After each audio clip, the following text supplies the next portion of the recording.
About family matters, I have to ask you this because there are many lawyers who say that हमको तो cases मिलता नहीं है. It's judges के बेटे उनको मिल जाता है, and this entire system that is of even selecting seniors. If you are somebody's son, somebody's daughter, that's how you get picked. What do you have to say? That it's not unfair system.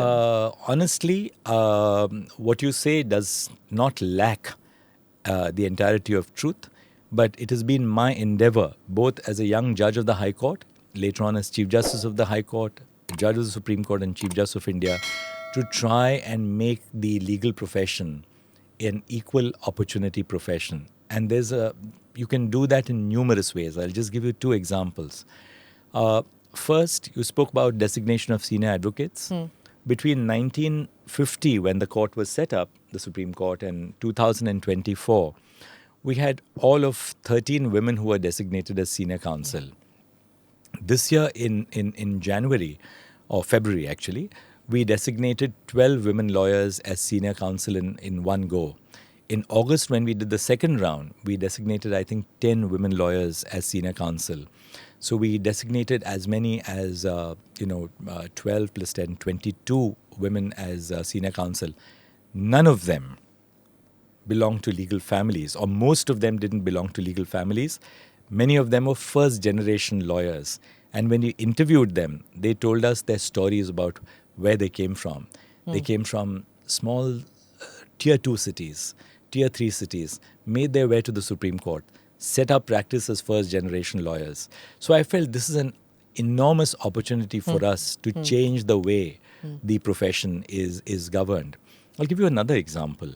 All of us judges have judicial law clerks, and these judicial law clerks really assist us with research, but they are all young lawyers who've just passed out of law school.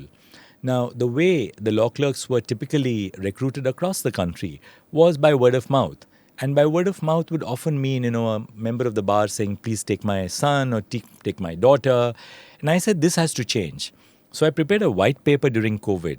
And it eventually gave rise to a policy which I adopted when I became Chief Justice of India. We have now been holding examinations at about 20 or 22 centers across India. So every young law student can appear for the exam irrespective of whether they are connected or networks for law clerks. Okay. And these are very highly prestigious positions because, of course, we pay them reasonably well. We pay them 80,000 rupees for the first year and 90,000 rupees for the second year, which is much more than what a normal lawyer would pay a young lawyer.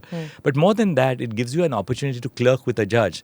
And so many of these law clerks then go abroad, they do their masters. My law clerks are all over the world now, and I take a great deal of pride in them. So what's happened is that as a result of our opening up our processes, it's ensured that people who are not connected with the law have an even chance of working with a judge. And working with a judge of the Supreme Court is an enormously prestigious thing for young. So these are things which you can do.